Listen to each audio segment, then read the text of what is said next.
I had been going to that cafe for years, same corner booth by the window, same barista, same cup of caramel latte every single morning. I never expected anything to change. It was just my routine, the comforting space I had carved out for myself in the world. At 42, with my life feeling a little stagnant after my divorce, routine was my only constant. It was all I had. But that day, everything felt different. I pushed open the door to the cafe, the bell chiming softly above me as I stepped in, shaking off the cool autumn air. The usual warmth and familiar hum of conversation enveloped me like a blanket. I glanced around for my usual spot by the window, but before I could take another step, I saw him. David. He was behind the counter, wiping down the espresso machine, looking every bit the same as he always had. His messy brown hair, the way his shirt clung to his broad shoulders, and those eyes. I'd always noticed them before, of course, that today they seemed to draw me in more than usual. There was a depth to them today, a quiet intensity that I hadn't seen in him before. I tried to shake off the feeling that something had changed, but it was undeniable. He didn't look at me the way he normally did. His gaze lingered a little longer than it should have, and there was something in the way he smiled that made my heart race. It wasn't a polite, friendly smile. It was different. More intimate. A little vulnerable, even. I walked up to the counter, trying to play it cool, like nothing had changed. "Morning, David," I said, my voice sounding more flustered than I intended. "Morning, Kate," he replied, his voice low and warm, sending a ripple of something unfamiliar through me. He paused for a moment, as if thinking about what to say next. "You're looking good today." I didn't know how to respond to that. It was a simple compliment, but there was something in the way he said it, something that hinted at more than just the usual pleasantries. "Thanks," I managed, my voice a little breathless. I glanced down at my hands, not sure whether I should be more uncomfortable or flattered. He made my latte quickly, his movements swift and practiced, but all the while I could feel his eyes on me. It wasn't the casual glance of someone who had made my coffee 100 times. It was something more, something deeper. I reached out to take my latte, and for just a moment, his fingers brushed against mine. The spark was instant, electric, almost too much to bear. I yanked my hand away, embarrassed at the sudden flush creeping up my neck. But I couldn't help it. The heat from his touch lingered, and I suddenly found myself standing there, frozen, unsure of what to do. "Here you go," he said, his voice quieter now, almost like he was trying to steady himself. "I see you tomorrow." I nodded, still a little dazed as I took the cup from him. "Sure, tomorrow." I turned away quickly, my heart pounding in my chest as I made my way to my usual seat by the window. I could feel David's eyes on me as I walked away, but I didn't dare look back. My mind was spinning. I sat down, trying to focus on the warmth of the latte in my hands. The world outside the window seemed distant, as if I were watching it from behind a foggy glass. It was like everything had suddenly been magnified: my heart, my thoughts, even the quiet scrape of a spoon against a ceramic cup on the table next to me. And there it was again. The feeling, that unease mixed with a strange sense of excitement. What was going on? I was just another customer to David, wasn't I? The buzzing of my phone pulled me from my thoughts. It was a text from Lucas, my 15-year-old son. "Lucas. Hey, Mum. You okay? You seem kind of off today." I stared at the message, unsure of how to respond. How could I explain to him that I didn't even understand what I was feeling myself? I took a deep breath and typed back, "Me. I'm fine. Just a little tired dot, it wasn't a complete lie. Lately it had felt like I was always tired. Tired of the monotony. Tired of being alone. Tired of being just me. Being a single mother, especially after the divorce, had worn me down in ways I hadn't expected. It wasn't just the endless chores, or the late-night talks with Lucas, trying to keep everything together. It was the loneliness, the isolation. I had become so accustomed to it that it had almost become a part of who I was. And now, this David, he had always been a part of my routine. That today there was something different about him and about how he was making me feel. I stared into my latte, trying to push away the thoughts of what had just happened. The touch, the look, the way my heart had leapt into my throat when he smiled at me. Was I imagining things? I was an adult, a mother, a woman who had lived through the storms of life. I wasn't supposed to be feeling like this. I reached for my phone again and typed, me. Just a little distracted. I'll be fine. I hit send and set the phone down, glancing out the window again. That's when I saw it. David moving toward the back of the café, eyes still locked on me as he disappeared behind the kitchen counter. My chest tightened and my breath caught in my throat. Had I misread everything? Was it all in my head? Before I could ponder it further, the sound of the door opening caught my attention. My son Lucas walked in, all bright-eyed and full of energy as usual. He spotted me immediately, and a wide grin spread across his face. "Hey, Mom," he called out as he made his way toward my table. "Didn't expect to see you here today. Everything okay?" His gaze flickered to David behind the counter, then back to me, and I could tell instantly that he was keenly aware of something different in the air. "Yeah," I replied, trying to sound casual. "Just needed some coffee." Lucas slid into the chair across from me, eyeing me curiously. "Are you sure you're okay? You look kinda different. Like, happier?" My heart skipped a beat. How could he tell? Had I really changed that much? Did he notice the shift that I was desperately trying to ignore? My thoughts were interrupted when Lucas added, "Wait a second. Is it because of him? The guy behind the counter? David?" I froze, my heart racing as I looked at Lucas. He was watching me closely, like he knew something I didn't want to admit. "Lucas," I said, trying to sound nonchalant. "What do you mean?" He grinned mischievously, his eyes twinkling with that teenage confidence that made him seem older than his years. "I don't know, Mom. I just get this vibe. You're looking at him like he's more than just a barista." I opened my mouth to respond, but no words came out. It was as if Lucas had reached into my mind and pulled out the exact thought I had been trying to bury. Before I could find the right words to explain, Lucas leaned back in his chair and said something that stopped my heart. "I think he likes you, Mom. And ... I think you like him too." I stared at him, stunned. The words hung in the air, as if everything had suddenly stopped. And for the first time in a long time, I found myself facing a question I wasn't sure I had the answer to. Could it be true? Could I really be feeling something for someone again?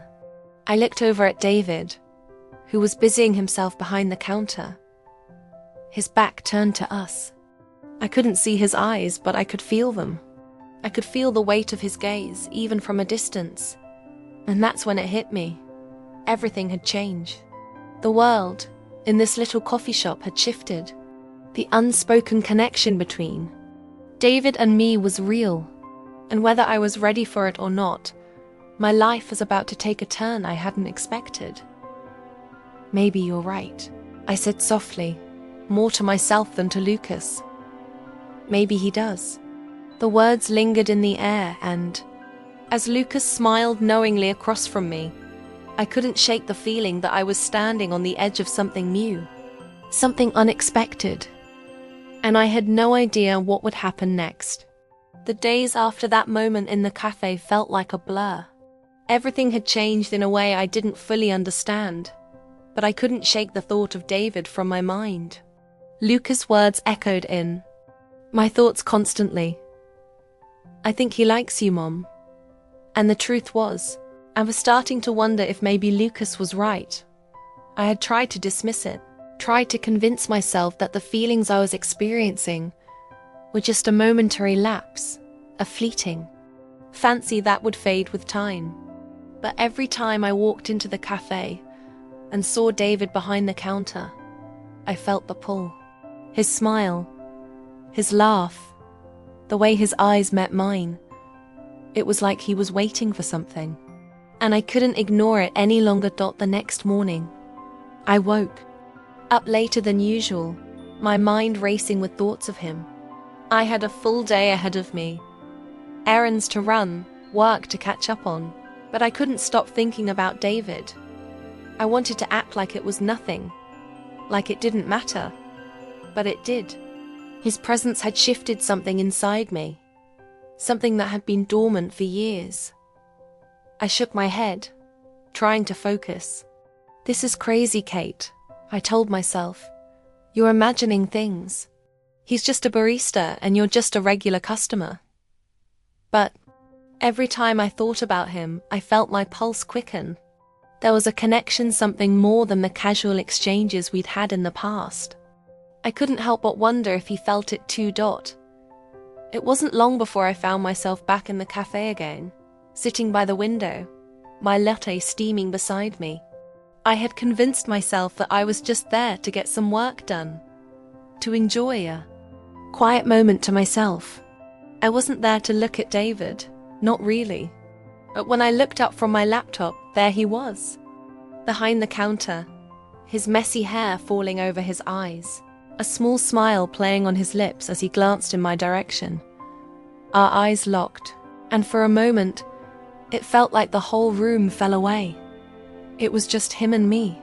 I felt my heart skip, and I quickly looked down, flustered. "Get it together, Kate." It wasn't long before he approached my table, holding a fresh cup of coffee. "Hi, Kate," he said softly, his voice laced with something I couldn't quite place. He set the coffee down in front of me, his fingers brushing mine for the briefest of moments. "Hi," I said, a little breathless. I forced myself to look up, trying not to show how affected I was by the simple act. "Thank you." There was a pause, an awkward silence hanging between us. He seemed like he wanted to say something, but he hesitated, his eyes flickering to the door, then back to me. It felt like he was waiting for permission, for me to say something first. "Are you doing okay?" he asked, his voice tentative, as though he was unsure if it was appropriate to ask such a personal question. But there was a sincerity in his eyes that made me feel like he genuinely cared. I took a deep breath and nodded, trying to appear composed, even though my heart was racing. "Yeah, just ... Been a little busy, you know? Life." I shrugged, attempting to keep the conversation casual. I didn't want him to think I was overly emotional, but I couldn't deny that I had started to. "Look forward to seeing him." He nodded, but the look in his eyes didn't waver. It was intense, and I could feel the weight of it in my chest. He wasn't looking at me like I was just another customer anymore. There was something deeper there, and as much as I wanted to pull away from it, I couldn't. I didn't want to. "I've noticed you coming in more often," he said, his voice softer now. "I hope I'm not keeping you from something important." For some reason, his words struck a chord with me. I felt an unexpected wave of vulnerability wash over me. "No, you're not," I said, my voice almost too quiet. "I like coming here. It's single quotes s ... nice to have a quiet place to think." David smiled, the warmth in his expression making my heart flutter. "I'm glad," he said. "I always enjoy your company." The words sent a rush of warmth through me, but I didn't know how to respond. I wasn't sure what he meant, but part of me didn't care. I just wanted to hear him speak, to see if I could catch another glimpse of whatever it was between us. Before I could say anything else, Lucas walked in, his usual energy filling the space like a breath of fresh air. He spotted me immediately and waved.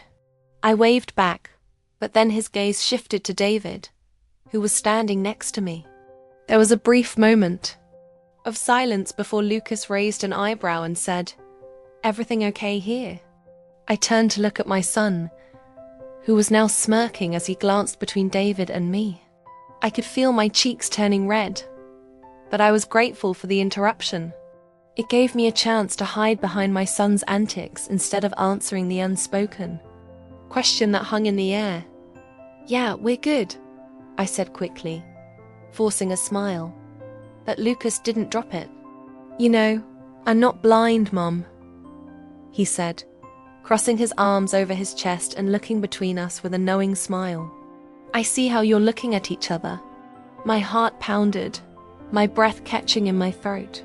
Could it really be that obvious? Could Lucas really tell?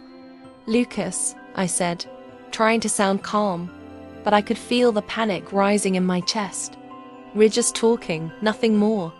David, who had been quietly standing by, smiled and shrugged. "Your mom's a regular here. We've just gotten to know each other a little better." His tone was casual, but his eyes were sincere, almost as if he was trying to ease the tension I felt. Lucas gave us both a skeptical look but didn't press further. "I'm just saying, if you're going to start a thing, make sure you're both on the same page, okay? No funny business." I couldn't help but chuckle at my son's bluntness. "Don't worry, Lucas. We're just friends." But even as I said the words, I felt a twinge of doubt. Friends? Was that really all this was? Was that all I could allow it to be? As the minutes passed and Lucas made small talk with me, I kept stealing glances at David, who had retreated back to the counter.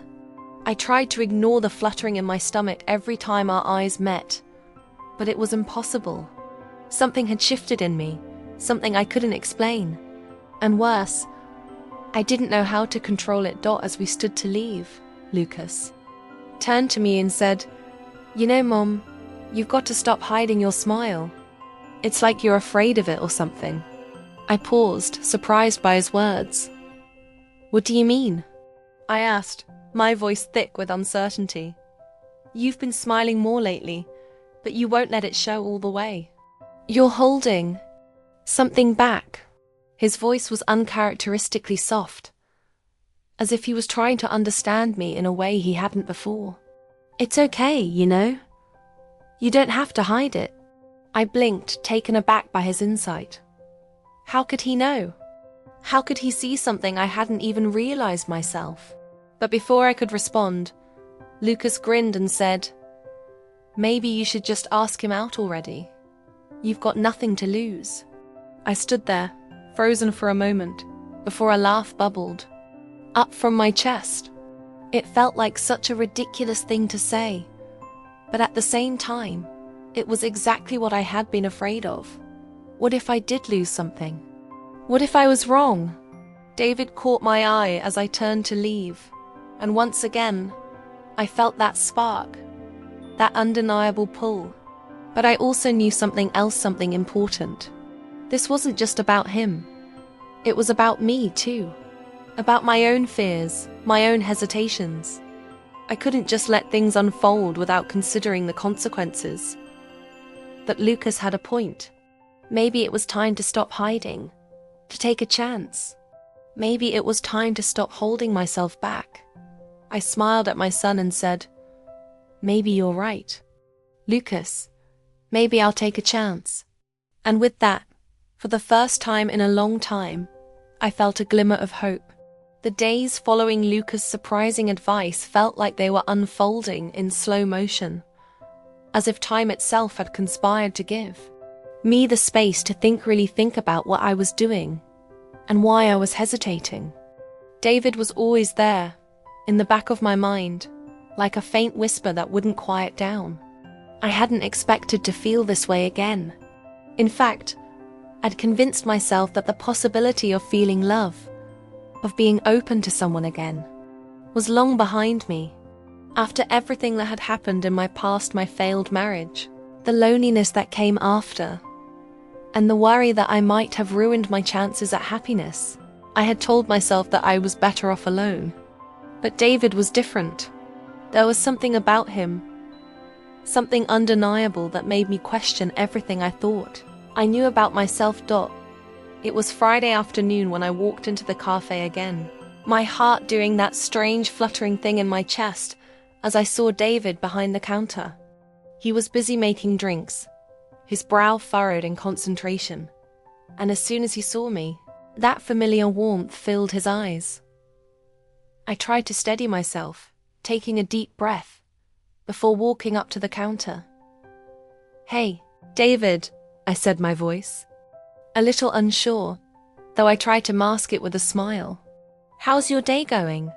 Good, he replied, his smile widening when he saw me. "Better now that you're here." He placed my usual latte on the counter with a small wink, and I felt my stomach flip.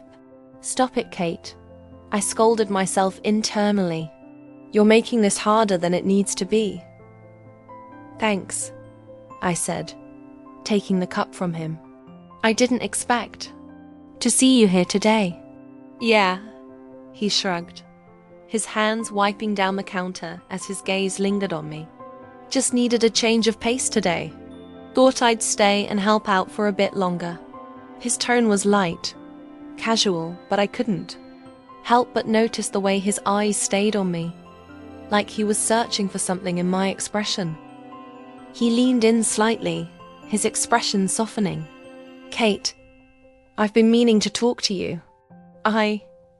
He paused, his hands fidgeting slightly, and I could tell he was nervous too. It was almost like we were both standing at the edge of something, and neither of us knew how to take that first step. I took a deep breath and decided to push past my own fear. "You know, Lucas said something to me the other day," I began, my voice trembling slightly. "He thinks there's something between us." David blinked in surprise, clearly caught off guard by my bluntness. "Your son said that?" He chuckled, softly, his nervousness melting away. "I guess he's a little more observant than I thought." I smiled, but inside, my heart was pounding. What am I doing? I thought. But it was too late to back out now. I don't know if I'm ready for all this, I admitted, suddenly feeling vulnerable. I've been so focused on being a mom, on raising Lucas, that I've forgotten what it's like to be well, just me. I've forgotten what it's like to even feel anything for someone. David's gaze softened and his voice dropped to a tender whisper. "I get it, Kate. I really do. It's not easy. But I think what's important here is that we're both willing to take a chance. I'm not asking for everything, not yet. I just want to see where this goes. With you." His words felt like a balm, soothing the raw edges of my fear. But the truth was, I was terrified. Terrified of letting someone in, of opening myself up to the possibility of more heartbreak, more disappointment. I had been so used to standing on my own, to being strong for Lucas, that the idea of letting myself be vulnerable felt like a huge risk. "I'm scared," I confessed, my voice barely above a whisper. "I'm scared that I'll get too close, and things will fall apart again. I don't know if I can handle that." David's expression softened, and he reached across the counter, placing a hand on top of mine. "I can't promise everything will be perfect, Kate. I can't promise. There won't be bumps in the road, but I can promise that I'll be here, that I'll be patient, and that I won't push you into anything you're not ready for." His touch sent a warm current through me, and for the first time in a long time, I felt something deep in my chest that I hadn't felt in years. Hope. I smiled, a little teary-eyed but relieved. That's all I need to hear. The tension between us lifted, and the moment felt suspended in time, like everything else around us had fallen away. In that small cafe, with the hum of life continuing around us, it was just me and David. Two people who had been too afraid to face their feelings, but now finding the courage to try. David's smile widened, and for the first time, I saw something more in his eyes, a mixture of hope, excitement, and something deeper I couldn't quite place. "So," he said, his voice playful but soft, "how about we take a walk after your shift ends? I know a nice park nearby. I promise, no pressure. Just a walk. We can talk more, get to know each other better." I hesitated for a moment, my mind racing. A part of me wanted to say no, to shut it all down and keep things the way they had been. Safe. But then I thought of Lucas' words again. You don't have to hide it. I looked up at David, feeling a warmth spread through me. "Okay," I said, finally feeling like I was ready to take that step. "A walk sounds good."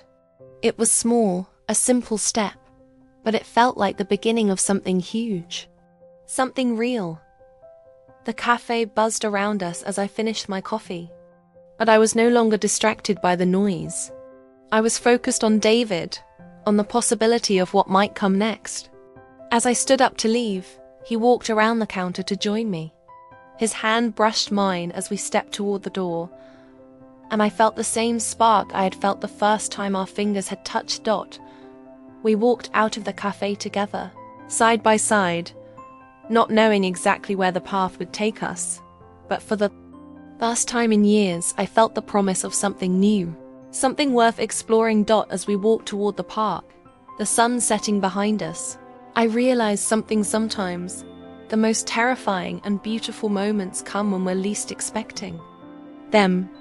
When we stop hiding, when we let go of the fears that have held us back for so long, we open ourselves up to the possibility of something extraordinary. Dot. And for the first time in a long time, I felt like I was finally ready to embrace that possibility.